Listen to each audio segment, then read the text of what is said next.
जो बच्चे 11th class में, आज उनका हम अकाउंटेंसी का पेपर सोल्व करने वाले हैं। ये एक सैंपल पेपर है, पेपर इसी के जैसा मिलता जुलता आएगा, तो इसी तरह के क्वेश्चन की प्रैक्टिस आपको कर लेनी है।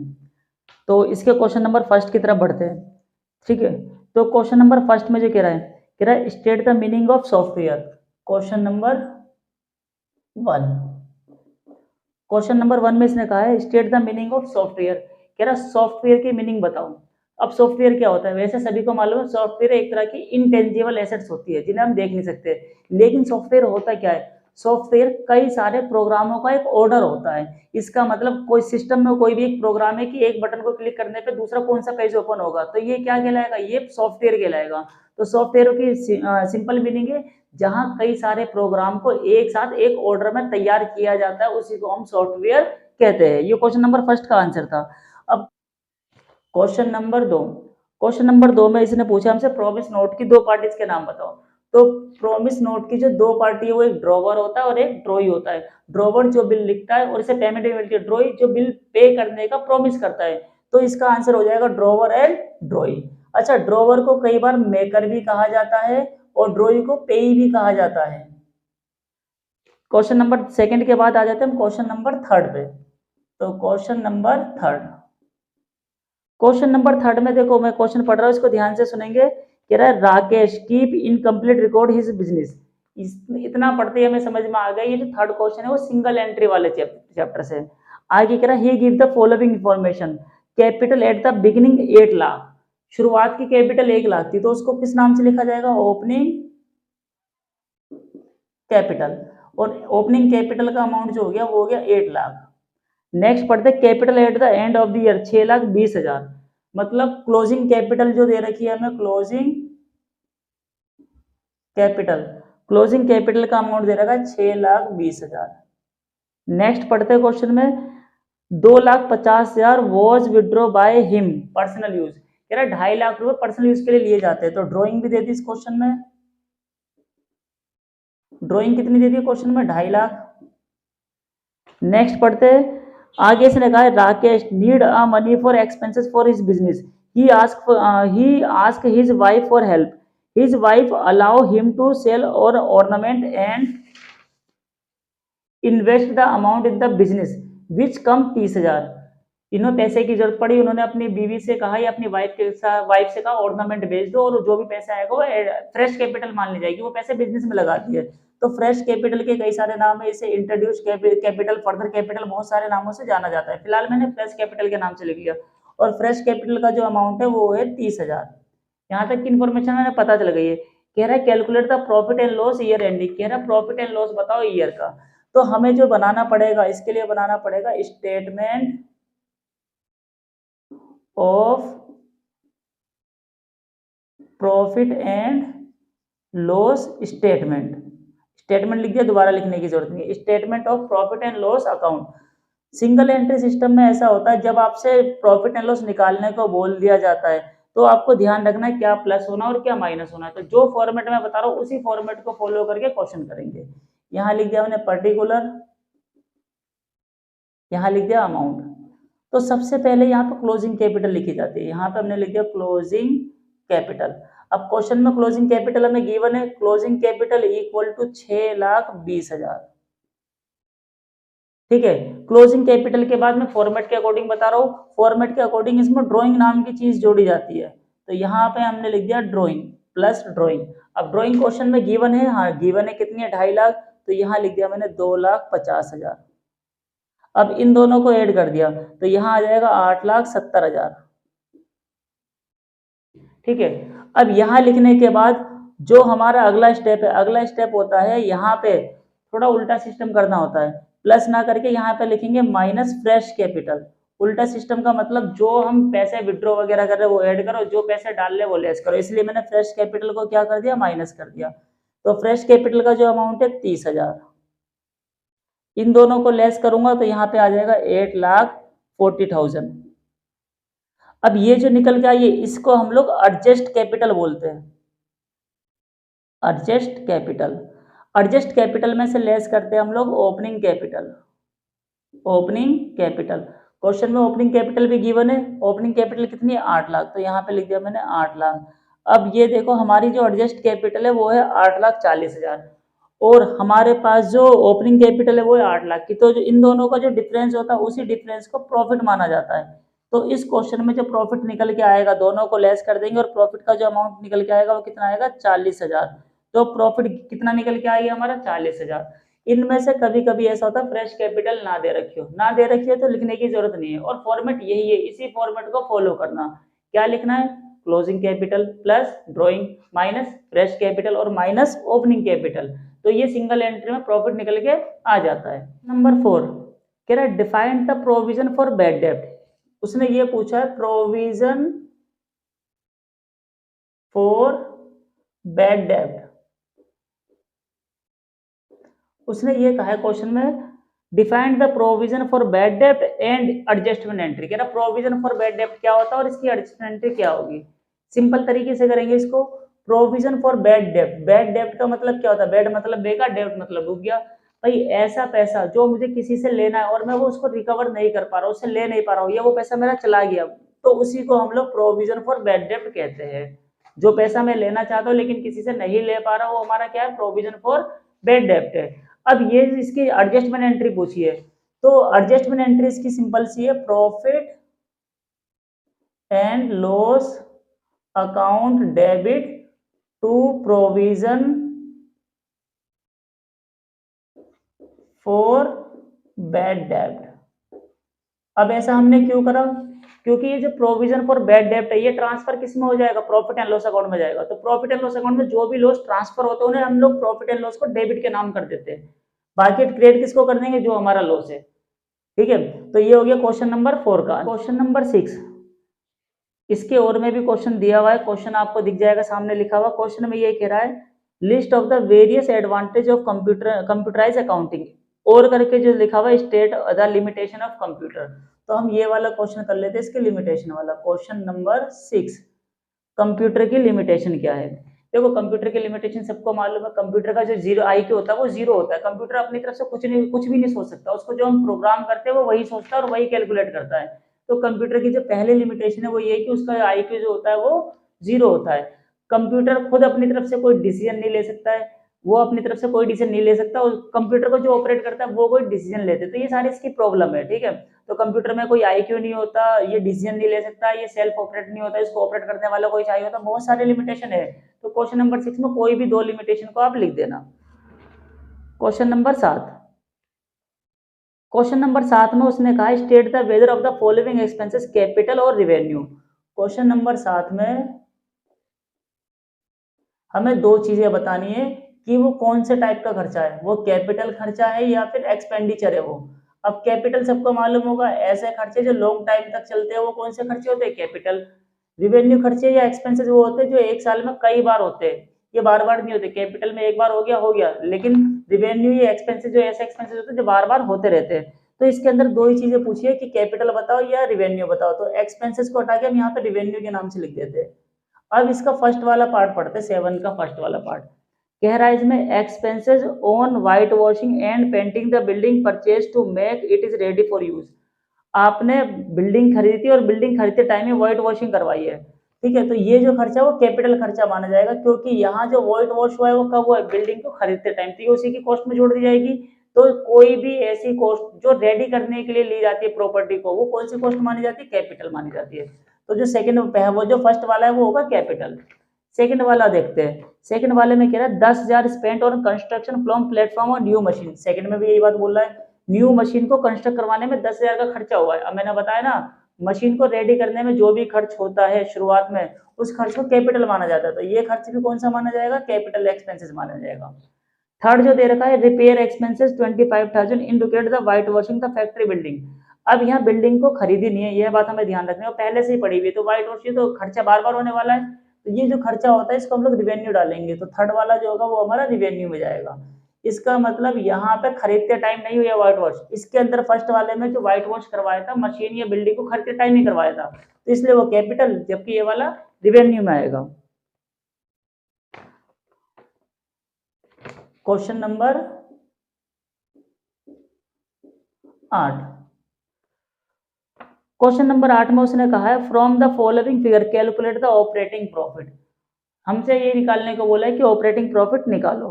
अच्छा, ऑपरेटिंग प्रॉफिट का मैं आपको फॉर्मूला बताता हूँ, ये फॉर्मूला के बिना भी हम लोग डायरेक्ट कर सकते हैं। अगर कभी भी आपको ऑपरेटिंग प्रॉफिट निकालना है तो आपको नेट प्रॉफिट दिया हुआ होगा। नेट प्रॉफिट में से क्या करना है, खर्चे ऐड करने हैं, इनकम लेस करनी है। मतलब कोई भी इनकम दे रखी है लेस करो, उल्टा करो, और कोई भी खर्चा दे रखा हो ऐड करो। तो यहां से हम लोग याद रखेंगे, एक्सपेंसेस को ऐड कर देना है और इनकम को लेस कर देना है। ये शॉर्ट फॉर्मूला हो गया इसका। अब इसी फॉर्मूले को क्वेश्चन नंबर 8 पे लगाते हैं। क्वेश्चन नंबर 8 में इसने कहा है calculate operating profit.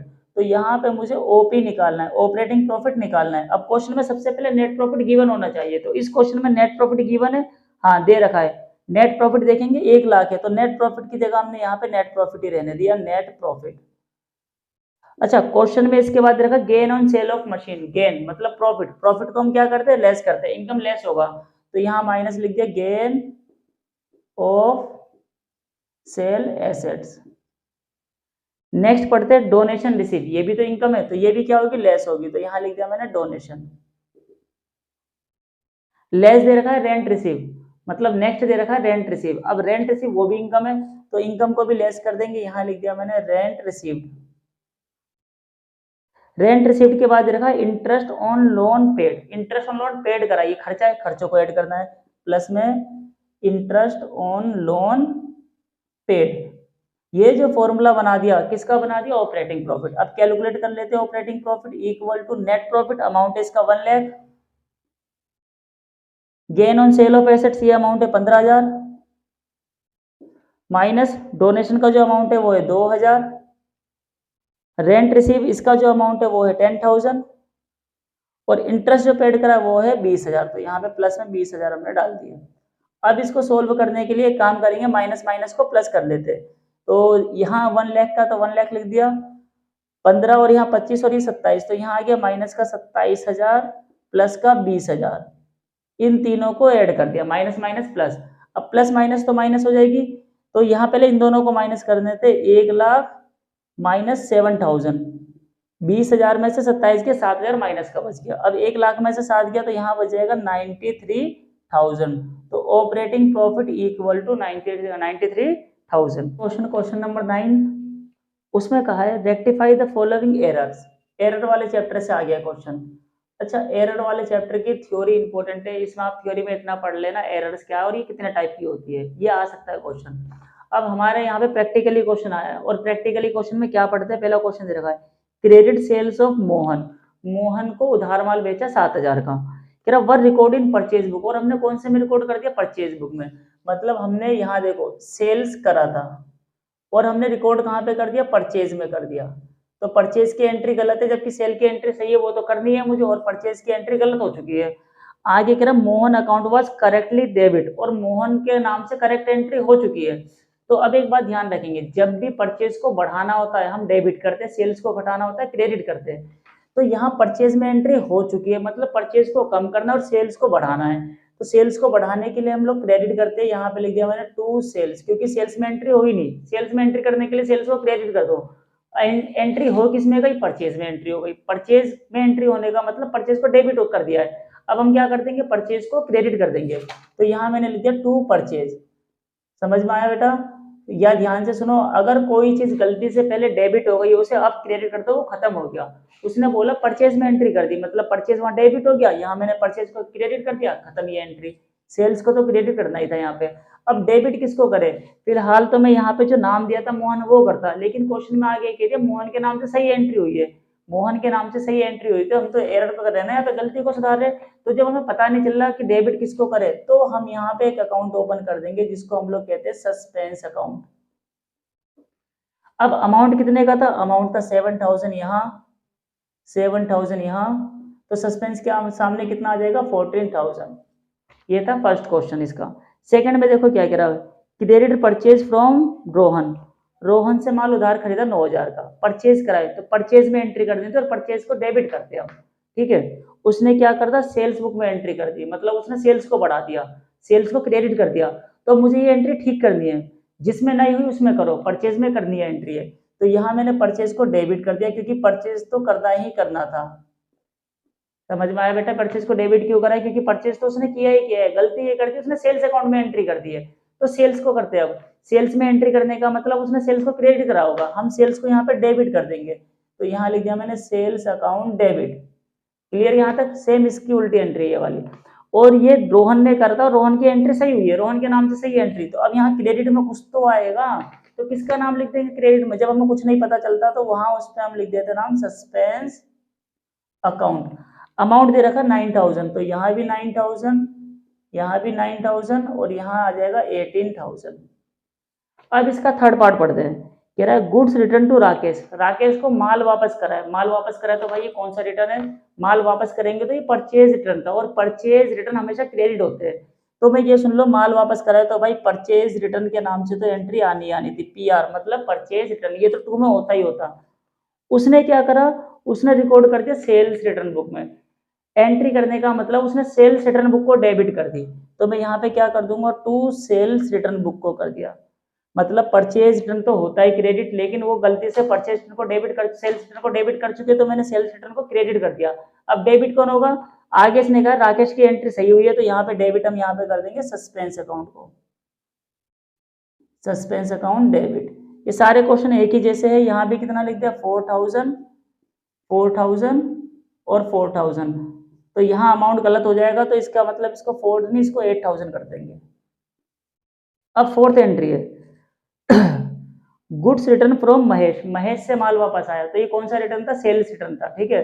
Sales return को डेबिट किया जाता है, तो डेबिट तो सेल्स रिटर्न करना था, उसने गलती से कर दिया परचेज रिटर्न बुक, खाली पीली परचेज रिटर्न बुक को ओपन कर दिया उसने, तो सेल्स रिटर्न बुक को डेबिट किया जाता है, ठीक है। उसने कौन सा अकाउंट ओपन कर दिया? परचेज रिटर्न को ओपन कर दिया। परचेज रिटर्न हमेशा क्रेडिट होता है, तो यहाँ उसको खत्म करने के लिए हम लोग यहाँ पे लिख देंगे परचेज रिटर्न डेबिट, और 2 किसके नाम से डाल देंगे? सस्पेंस। अमाउंट कितना है? 1000, तो यहाँ आ जाएगा 1000, 1000 और यहाँ पे आ गया 2000।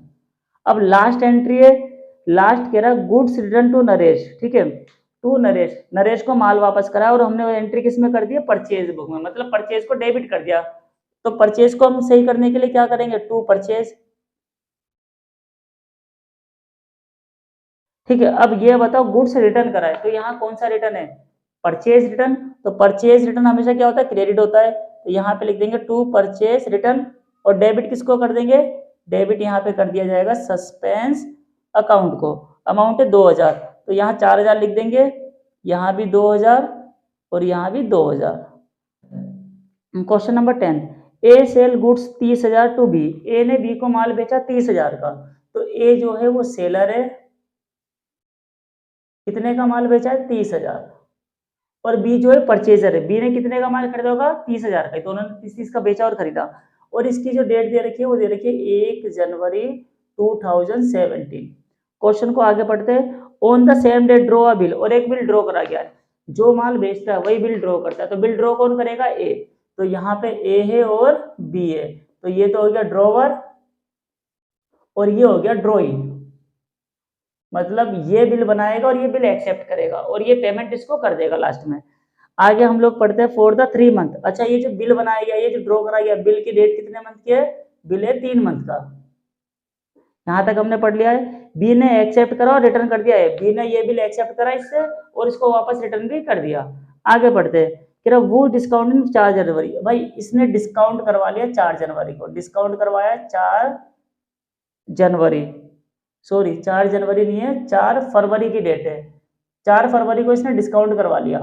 नेक्स्ट पढ़ते हैं हम लोग, विद द बैंकर 18% पर एनम, और डिस्काउंट कितने परसेंट पे हुआ है? 18% पर एनम।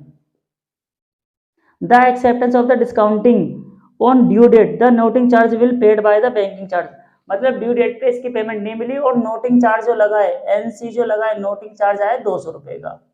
अब इसके बाद क्वेश्चन में हमसे कुछ इन्फॉर्मेशन पूछी और वो यहाँ नेक्स्ट पेज पे कह रहा है you are required the answer the following question. अच्छा, इसका फर्स्ट पार्ट में देखते हैं उसने क्या पूछा है।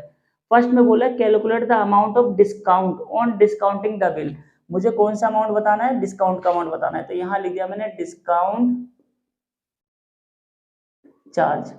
अगर डिस्काउंट चार्ज का अमाउंट बताना है तो ये बताओ बिल कितने का लिखा गया था? बिल जो ड्रॉ हुआ था 30,000 का हुआ था, तो यहाँ बिल का अमाउंट लिख दिया 30,000। भाई अब ये बिल पे डिस्काउंट कितने परसेंट में देने वाले बैंक वाले, 18%, तो 18/100 आ गया। लेकिन ये तो पर है ना, मैंने तो जितने महीने का बिल होगा वो लगाओगे। अब बिल कितने महीने का था, 3 महीने का ड्रॉ करा गया था बिल 1 जनवरी के हिसाब से। लेकिन ये कब डिस्काउंट कब करवाएगा, 4 फरवरी को। इसका मतलब जब जनवरी को बिल लिखा गया तो जनवरी फरवरी मार्च 3 महीने थे, लेकिन जब फरवरी में उन्होंने डिस्काउंट करवाया तो फरवरी के बाद कितने महीने बचते, फरवरी और मार्च 2 महीने बचते। तो इसके लिए हम लोग यहाँ पे 2 मंथ का लगाएंगे, 2/12। 2 जीरो से 2 जीरो कट गए, 2 एकम 2, 2 6 12, 6 तिया 18, 3 आ गया, 3 तिया 900। तो जो डिस्काउंट का चार्ज निकल के आ गया वो आ गया 900 रुपए। फर्स्ट का आंसर आएगा 900। सेकंड में उसने बोला pass the journal entry in the book of, sorry गलत क्वेश्चन पढ़ लिया मैंने। सेकंड में कह रहा है pass the journal entry in the book of B acceptance. कह रहा है बी की बुक में एक्सेप्ट की एंट्री बताओ। तो भाई अगर बी जो है बिल एक्सेप्ट कर रहा है तो जो भी बिल एक्सेप्ट करता है वो बिल एक्सेप्ट को क्रेडिट करता है। इसका मतलब 2BP, बिल एक्सेप्ट उसने कर लिया, 2BP लिखेंगे। अब किससे कराइए, ए से कराए तो यहाँ पे एज अकाउंट को डेबिट कर देंगे, ए डेबिट टू बीपी। इसकी जो डेट होगी, डेट वही डेट होगी जिस दिन बिल बनाया गया था, तो 1 जनवरी की इसकी डेट डाल देंगे। और बिल कितने का था, 30,000, तो यहाँ भी 30,000 लिख देंगे और यहाँ भी 30,000 लिख देंगे। तो ये बिल एक्सेप्ट की एंट्री हो गई। इसके बाद जो नेक्स्ट क्वेश्चन है उसने कहा है थर्ड वाले पार्ट में, यहाँ मैं 3 लिख देता हूँ, नंबर 3। और उसने कहा है pass the journal entry in the book of B discounting the bill. कह रहा बी के बुक में बिल के डिस्काउंट की एंट्री करो। देखो ये बिल डिस्काउंट करवाया था ए ने, क्योंकि ए के पास बिल था, बी के पास तो बिल ही नहीं था। और बी जो है ए को पेमेंट करेगा ड्यू डेट पे, उससे पहले बिल कहाँ है क्या जा रहा है बी को इससे कोई मतलब नहीं है। अगर ए ने डिस्काउंट करवा भी लिया तो ए अपनी बुक में तो लिखेगा डिस्काउंट की एंट्री, लेकिन बी के बुक में डिस्काउंट की कोई भी एंट्री नहीं होगी। इसने पूछा डिस्काउंट की एंट्री बताओ बी की बुक में, तो सिंपल से उसकी बुक में कोई भी एंट्री नहीं करनी, तो यहाँ लिख दिया मैंने नो एंट्री। नेक्स्ट पढ़ते हैं नंबर 4। नंबर 4 में बोल रहा है वो what is the maturity date the bill draw by A. कह रहा मैच्योरिटी डेट बताओ क्या होगी ए की। हम एक काम करेंगे, 1 जनवरी है, बिल कितने महीने का लिखा गया, 3 महीने का, तो जनवरी का महीना ले लेंगे, फरवरी का महीना ले लेंगे, मार्च का महीना ले लेंगे। तो मार्च का पूरा महीना लगा लिया, 3 महीने काउंट हो गए। 1 अप्रैल को ड्यू डेट बन गई उसकी, लेकिन ड्यू डेट के बाद हम 3 दिन एक्स्ट्रा देते हैं। अगर मान लो 1 अप्रैल डेट बनी है उसकी ड्यू की, प्लस 3 डेज, कौन से हम जोड़ते हैं, 3 डेज होते हैं हमारे ग्रेस पीरियड, ये एक्स्ट्रा डेज होते हैं। 3 दिन के अंदर भी हम पेमेंट कर सकते हैं। तो 1 और 3 को जोड़ेंगे तो कितनी तारीख बन जाएगी, 4 तारीख। इसका मतलब 4 अप्रैल तक ड्यू डेट है और उसकी 4 अप्रैल तक पेमेंट करनी पड़ेगी। अब नेक्स्ट पढ़ते हैं, लास्ट है pass the journal entry in the dishonour of a bill books of A. Bill dishonour की एंट्री पूछ रहा है ए की बुक में, ए बोले तो सेलर की बुक में एंट्री पूछ रहा है। तो सेलर जो है जब भी डिजोनर की एंट्री करता है तो वो अपने डेटर को डेबिट करता है। अब इसका डेटर कहाँ है, कौन है इसका डेटर, इसका डेटर कौन देगा, ए को पैसे, बी देगा। तो ये क्या करेगा, बी को तो डेबिट करेगा ही करेगा, लेकिन ये पूरी एंट्री करेंगे, मतलब पहले तो डेट डाल देंगे 4 अप्रैल लिख के, और ए डेबिट किसको करेगा, बी को करेगा। तो यहाँ लिख दिया मैंने बीज अकाउंट डेबिट। और 2 बिल किसके पास है, बैंक के पास है, बैंक को दे दिया ना इन्हें बिल, और ए की बुक में करनी है। तो ए को जिससे पैसे लेने उसे डेबिट कर दिया, और जिसको पैसे देने किसको पैसे देगा, बैंक को, क्योंकि बैंक से ले चुका है पैसे। तो यहाँ पे क्या लिख देंगे, टू बैंक। अब सुनेंगे इसके अंदर बिल कितने का, 30,000 का था। अब नोटिंग चार्ज कितना देगा, 200। जब भी बिल डिजोनर होता है तो नोटिंग चार्ज जोड़ के अमाउंट लिख दिया जाता है। तो जो नया ये जो एंट्री होगी वो हो जाएगी 30,200 से। तो यहाँ दोनों तरफ कितना अमाउंट लिख दिया जाएगा, 30,200। क्वेश्चन नंबर 12 ये लास्ट क्वेश्चन है। इससे पहले क्वेश्चन नंबर 11 मैंने नहीं करवाया क्योंकि वो सिंगल एंट्री का क्वेश्चन है, उससे मैं आपको स्टेटमेंट ऑफ अफेयर बनाना पड़ेगा। एक बार क्लोजिंग कैपिटल, एक बार ओपनिंग कैपिटल निकाल लेंगे, और जैसे स्टेटमेंट मैंने क्वेश्चन नंबर 3 में बताया था वैसे ही कर लेंगे। तो अब क्वेश्चन नंबर हम लोग 12 करना चालू करते हैं। 12 क्वेश्चन जैसा एक क्वेश्चन फाइनल अकाउंट का एग्जाम में आएगा ही आएगा, तो इसकी तो प्रैक्टिस आपको करनी ही करनी है। अच्छा, जो क्वेश्चन है वो सामने आपको लिखे हुए दिख रहे होंगे। तो इस क्वेश्चन में जो एडजस्टमेंट है हम वो पहले पढ़ते हैं। पहले जो एडजस्टमेंट है उसने बोला क्लोजिंग स्टॉक है 70,000। क्लोजिंग स्टॉक सभी बच्चों को मालूम होना चाहिए, ट्रेडिंग अकाउंट में आता है और बैलेंस शीट में आता है। अच्छा, क्लोजिंग स्टॉक सभी बच्चों को मालूम होना चाहिए किस में आता है, ट्रेडिंग अकाउंट में आता है और बैलेंस शीट में आता है। फिर इसके बाद जो सेकंड एडजस्टमेंट है, कह रहा है क्रिएट अ रिजर्व बैड डेब्ट डाउटफुल 10% और बुक डेब्ट। कह रहा है जो डेप्टर का प्रोविजन बनाना है वो 10% है। ये जो बुक डेप्ट है ये डेप्टर को ही कहते हैं, डेप्टर के नाम की जो चीज है उसी को बुक डेप्ट कहा जाता है। अब जो जो एडजस्टमेंट नीचे दे रखी होगी वो ऊपर पढ़ के मार्क कर लेंगे अब। तो यहाँ देखो सबसे पहले बुक डेप्ट के ऊपर बोल रखा है 10% लगाना है हमें प्रोविजन। तो बुक डेप्ट ढूंढो, नीचे से तीसरे नंबर में मिल जाएगी आपको बुक डेप्ट 82,740 है, तो उसको मार्क कर लेंगे। नेक्स्ट पढ़ते हैं इंश्योरेंस प्रीपेड, इंश्योरेंस सबसे लास्ट में दे रखी है, उसको मार्क कर लेंगे। फिर इसके बाद हम बात करते हैं रेंट आउटस्टैंडिंग, रेंट आउटस्टैंडिंग नीचे से 5वें नंबर पे दे रखी है, उसको मार्क कर लेंगे। लास्ट एडजस्टमेंट जो interest on loan, interest on loan by side में तीसरे नंबर पे दे रखी है, उसको मार्क कर लेंगे। अब अकाउंट बनाना चालू करेंगे। कौन कौन सा account? Trading account, PNL account और बैलेंस शीट। ट्रेडिंग और प्रॉफिट एंड लॉस एक ही साथ बनाएंगे और बैलेंस शीट सेपरेट बनाएंगे। अच्छा, जब आपको ये अकाउंट बनाने को बोलता है तो कुछ एंट्रीज कंपलसरी जो आपको लिख लेनी है, फटाफट यहाँ पे लिख दो to opening stock. Opening stock तो आता ही आता है यहाँ पे, अमाउंट भले ही मत चढ़ाओ, यहाँ लिख दिया मैंने टू परचेज। ये काम आप तेजी से कर लेंगे क्योंकि टाइम कम होता है। फिर इसके बाद यहाँ लिखना है टू करके छोड़ देंगे, यहाँ बाय साइड में क्या लिख देना है? सेल्स, और सेल्स के बाद यहाँ पे लिख देना बाय क्लोजिंग स्टॉक। लायबिलिटी में यहाँ पे हम लोग सबसे पहले कैपिटल लिख देंगे। अब कैपिटल के बाद एक लाइन छोड़ देंगे और माइनस कर देंगे ड्रॉइंग। इतनी इंफॉर्मेशन लिख के हम क्वेश्चन को पढ़ना चालू करेंगे। ठीक है, एक ही बार पढ़ेंगे, या तो एंट्री यहाँ यहाँ या यहाँ आएगी। अच्छा, ट्रेडिंग अकाउंट का आंसर देखो यहाँ तक आ जाना चाहिए, तो यहाँ तक अगर ट्रेडिंग का आ जाता है तो नीचे की तरफ जो भी बनाया जाएगा वो कौन सा अकाउंट हो जाएगा? प्रॉफिट एंड लॉस अकाउंट हो जाएगा। अब क्वेश्चन को पढ़ते हैं।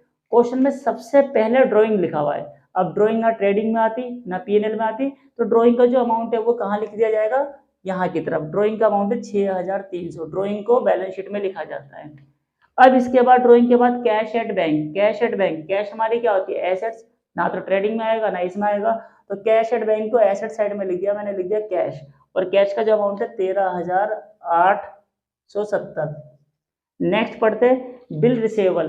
बिल रिसेबल का मतलब बिल मुझे मिले, तो एसेट्स हुई ना मेरी, तो एसेट्स बी आर हमेशा एसेट साइड में लिखा जाता है, बी आर। मैंने यहाँ पे शॉर्ट में लिख दिया 1860 रुपए। नेक्स्ट पढ़ते लोन एंड बिल्डिंग। देखो इसके ऊपर कोई भी एडजस्टमेंट नहीं है और लोन एंड बिल्डिंग लिखा हुआ है। अब बिल्डिंग क्या होती है? हमारी एसेट्स होती है, तो यहाँ बिल्डिंग को हम लोग एसेट साइड में डाल देंगे। यहाँ लिख दिया मैंने बिल्डिंग। बिल्डिंग का जो अमाउंट है वो चेक कर लेंगे। बिल्डिंग का जो अमाउंट लिखा है वो लिखा है 42,580, 42,580। नेक्स्ट पढ़ते हैं फर्नीचर। फर्नीचर क्या है? वो भी एसेट से, तो यहाँ भी नहीं लिखना, यहाँ भी नहीं लिखना, फर्नीचर को यहाँ पे लिख दिया। अब फर्नीचर का जो अमाउंट है 5,130। अच्छा, फर्नीचर के बाद डिस्काउंट अलाउड। डिस्काउंट अलाउड होता है, डिस्काउंट रिसीव होता है। अलाउड हम किसी को दे रहे तो हमारे लिए तो लॉस है, तो लॉस को कहाँ लिखेंगे? प्रॉफिट एंड लॉस में, तो यहाँ लिख दिया मैंने टू डिस्काउंट। जितने भी लॉस है वो सब यहाँ टू नाम से लिख देंगे। तो डिस्काउंट का जो अमाउंट है वो अमाउंट है 3,960। डिस्काउंट के बाद आगे बढ़ते बैंक चार्ज। बैंक ने चार्ज लिया है तो हमारा खर्चा, तो ये भी यहाँ पे लिख दिया जाएगा to bank charge. Bank charge का अमाउंट चेक करेंगे 100 रुपए, तो यहाँ पे 100 रुपीज डाल दिया हमने। बैंक चार्ज के बाद बात करते हैं सैलरीज। सैलरी क्या है? सैलरी खर्चा एक तरीके का, तो सैलरी को भी यहाँ पे लिख देंगे टू सैलरी। सैलरी का जो अमाउंट है 6,420। नेक्स्ट है परचेज। परचेज तो ट्रेडिंग में आता है, तो जो परचेज का अमाउंट है वो दे रखा है 1,99,080। परचेज के बाद बात करते हैं स्टॉक। स्टॉक कौन सा है? ओपनिंग वाला है, तो ओपनिंग स्टॉक भी इसी में आता है और इसका अमाउंट दे रखा है, मैं चेक कर लेता हूँ 60,220। ओपनिंग स्टॉक के नीचे दे रखा है सेल्स रिटर्न। सेल्स रिटर्न का जो अमाउंट है उसका अमाउंट है 1870, तो सेल्स में से माइनस होता है सेल्स रिटर्न, तो यहाँ लिख दिया मैंने 1870। कैरिज। कैरिज का मतलब कैरिज इनवर्ड है, ये डायरेक्ट एक्सपेंसेस होता है, तो इसे ट्रेडिंग में ही लिखना है। यहाँ जो स्पेस छोड़ा था मैंने इसीलिए छोड़ा था, तो यहाँ लिख दिया हमने कैरिज। और कैरिज पे कोई मार्क नहीं है, तो सीधा इसका अमाउंट लिख दिया 5,190। कैरिज के बाद है रेंट। अच्छा, रेंट पे हमने मार्क लगा रखा है, फिलहाल रेंट हमारा खर्चा है। खर्चे को कहाँ लिखना पड़ेगा? प्रॉफिट एंड लॉस में नीचे की तरफ, तो यहाँ लिख दिया मैंने टू रेंट। अब रेंट पे मैंने मार्क कर रखा है इसलिए इसका अमाउंट यहाँ ना लिख के यहाँ लिखूंगा। रेंट का अमाउंट चेक करते हैं 7,680 रुपए का दे रखा है। अब नीचे पढ़ते रेंट के बारे में क्या बोला है, और रेंट के बारे में फोर्थ एडजस्टमेंट में बोला है कि रेंट आउटस्टैंडिंग है 150 रुपए, तो यहाँ आउटस्टैंडिंग आ गया भाई। आउटस्टैंडिंग को जोड़ दिया जाता है, जिसका भी आउटस्टैंडिंग हो। यहाँ रेंट का आउटस्टैंडिंग बोला है तो यहाँ लिख दूंगा प्लस आउटस्टैंडिंग रेंट। इसका अमाउंट चेक करूंगा, आउटस्टैंडिंग रेंट का जो अमाउंट है 150 रुपए, तो यहाँ पे 150 लिख दिया। इन दोनों को जोड़ूंगा तो 0, 8, 5, 13 का 3, 6, 7 और 1, 8, 7,830 निकल के आ गया। लेकिन ये आउटस्टैंडिंग दो जगह जाता है, यहाँ तो ऐड कर ही देना जिसमें भी हो। अगर कैरिज का आउटस्टैंडिंग बोलता है कैरिज में जोड़ दूंगा मैं, तो आउटस्टैंडिंग तो जोड़ देना, लेकिन दूसरा वो लाइबिलिटी में भी जाता है क्योंकि हमें चुकाना है, वो देना है पैसा, लाइबिलिटी बनती है हमारी। तो यहाँ लिख दिया मैंने आउटस्टैंडिंग, क्या था, आउटस्टैंडिंग रेंट, इसका अमाउंट है 150। आउटस्टैंडिंग रेंट के बाद आगे बढ़ते हैं जर्नल एक्सपेंसेस, खर्चे। खर्चे तो इसी में आएंगे, तो यहाँ लिख दिया मैंने to journal expenses. Journal expenses का जो अमाउंट है 3630। अब जर्नल एक्सपेंसेस के बाद जो अगला है प्लांट एंड मशीन, वो तो एसेट्स होती है, तो प्लांट एंड मशीन को इधर की तरफ लिख देंगे, प्लांट एंड मशीन। इसका जो अमाउंट है 31,640, 31,640। इसके बाद है बुक डेप्ट, बुक डेप्ट मतलब डेप्टर, और इसके ऊपर हमने मार्क कर रखा है। तो डेटर को हम लोग ना तो ट्रेडिंग में लिखते हैं, ना इसमें लिखते हैं, ना इसमें लिखा जाता है एसेट्स में। तो यहाँ मैंने लिख दिया डेटर। डेटर का जो अमाउंट है वो दे रखा है 82,740। अब इसमें से जो एडजस्टमेंट दे रखा है, डेटर पे हमेशा प्रोविजन देता है या बैड डेप्ट देता है, तो इस क्वेश्चन में प्रोविजन के नाम से एडजस्टमेंट दे रखी है, तो प्रोविजन को डेप्टर में से लेस कर देंगे, तो माइनस कर दिया प्रोविजन। अब प्रोविजन कितने परसेंट है, 10% है। इसका 10% निकालने का मतलब एक जीरो कम कर दो, 8274, इन दोनों को माइनस कर दो, 10 में से 4 गया 6, ये बच गया 13, 13 में से 7 गया 6, 13 में से 7 6, हाँ ये बच गया 6, 6 में से 2 गया, 6 में से 2 गया 4, यहाँ बच गया 12 में से 8 गया 4, और यहाँ पे आ गया 7। अच्छा, डेप्टर में से घटाने के बाद ये बचा। अब डेप्टर का जो प्रोविजन है वो दो जगह जाता है, वो इसमें भी आएगा लॉस में भी, तो यहाँ लिख देंगे to provision for bad debt. कितना अमाउंट निकला था हमारा, 8274। अब इसके बाद हम लोग बात करते हैं इंश्योरेंस। इंश्योरेंस भी खर्चा है, तो यहाँ लिख दिया हमने टू इंश्योरेंस। इंश्योरेंस पे हमने मार्क लगा रखा है, तो इसका अमाउंट अंदर नहीं लिखेंगे, बाहर लिखेंगे। इंश्योरेंस का अमाउंट है 750 रुपए। अब अगर नीचे एडजस्टमेंट पे आउटस्टैंडिंग बोलेगा तो जोड़ देंगे, एडवांस बोलेगा तो माइनस कर देंगे। अब पढ़ते बोला क्या इसने, इसने बोला थर्ड वाली एंट्री में इंश्योरेंस प्रीपेड मतलब एडवांस, एडवांस को माइनस कर देना है। यहाँ लिख दिया मैंने एडवांस। एडवांस का जो अमाउंट है मैं देख लेता हूँ 50 रुपए, तो 50 रुपए लेस करेंगे तो यहाँ पे आ जाएगा सीधा 700। अब दोबारा सुनो, आउटस्टैंडिंग जोड़ा लाइबिलिटी में डाल दिया। अब यहाँ एडवांस को लेस करेंगे, लेकिन एडवांस को लाइबिलिटी में नहीं डालेंगे ना, एडवांस को कहाँ डालेंगे, एसेट्स में। तो यहाँ पे लिख दिया मैंने प्रीपेड इंश्योरेंस। कितने रुपए एडवांस में दे रखे हैं, 50 रुपीज। तो एडवांस का जो रूल है सिंपल है, जिसका भी एडवांस बोले उसमें से लेस कर दो, और एडवांस को कहाँ शो करना है, एसेट्स में शो करना है। अब मैंने यहाँ पे ये वाले सारी एंट्री शो कर दी। अब सेकंड पेज पे देखते हो उधर की तरफ कैपिटल नाम से लिखा हुआ है, कैपिटल इन तीनों में से यहाँ पे लिखी जाती है, और कैपिटल का जो अमाउंट है वो है 1,50,000। कैपिटल के बाद दे रखा डिस्काउंट रिसीव, डिस्काउंट मिला है तो प्रॉफिट हो गया, तो प्रॉफिट को यहाँ बाई साइड में लिखा जाता है बाय डिस्काउंट। डिस्काउंट का जो अमाउंट है 2,980। नेक्स्ट पढ़ते हैं लोन। लोन हमारे लिए लाइबिलिटी होती है, लेकिन लोन पे हमने मार्क करा है, तो लोन को यहाँ लिख लेता हूँ मैं, इसका अमाउंट अंदर नहीं लिखूंगा। इसका जो अमाउंट है वो है 15,000। अब देखो लोन लिया था हमने 15,000 का, तो जो वो इसका अमाउंट पे करेंगे वो तो इंटरेस्ट लगा के पे करना होगा, और नीचे बोला इंटरेस्ट ऑन लोन 6% जाना है। तो अगर इसका 6% निकालेंगे तो 1500 इंटू में 15,000 इंटू में 6/100, 1 2 15 छिके 90, तो यहाँ 900 निकल के आ जाएगा इसका इंटरेस्ट।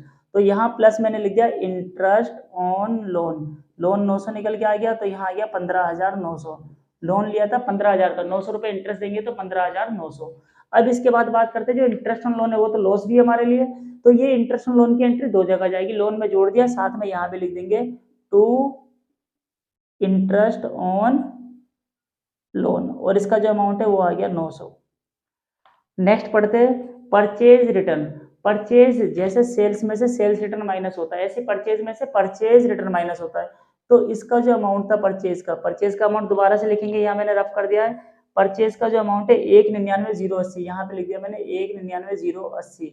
इसमें से माइनस करेंगे परचेज रिटर्न, तो परचेज रिटर्न का जो अमाउंट है 1450। इन दोनों को माइनस करके जो भी आएगा यहाँ पे लिख देंगे, ठीक है। इसके बाद आगे बढ़ते हैं सेल्स। सेल्स का जो अमाउंट है 2,81,500, तो यहाँ लिख दिया जाएगा 2,81,500। इन दोनों को लेस करके जो आएगा यहाँ लिख देंगे। अच्छा, इसके बाद जो दे रखा है रिजर्व फॉर बैड डेप्ट, ये ओल्ड प्रोविजन होता है।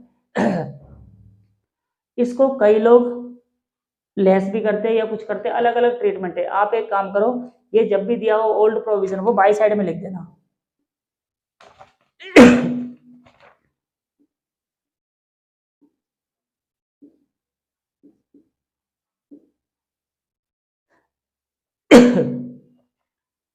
हाँ, तो reserve for provision for bad डेब्ट अगर कभी भी दिया हो ओल्ड प्रोविजन 4650, तो 4650 से यहाँ लिख दिया।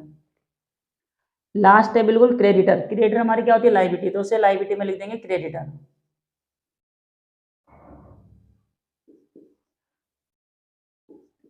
अब यहाँ क्लोजिंग स्टॉक है, क्लोजिंग स्टॉक का अमाउंट 70,000 है, और यहाँ भी कितना अमाउंट लिख दिया जाएगा? Closing stock 70,000। क्लोजिंग स्टॉक दोनों जगह करना है, इसमें से लेस करने के बाद यहाँ अमाउंट लिख देना है, इसमें से ये लेस करने के बाद यहाँ अमाउंट लिख देना है। इसका टोटल करेंगे और इसका टोटल करेंगे, इसके टोटल में से एक टोटल करके जो बैलेंस निकल के आएगा वो आएगा ग्रॉस प्रॉफिट। समझ में आया कैसे निकालना है? इसके टोटल में से इसका टोटल लेस कर लेना, जो आएगा ग्रॉस प्रॉफिट। मेरे पास अभी टाइम कम है इसलिए मैं ऐसे ही बता देता हूँ।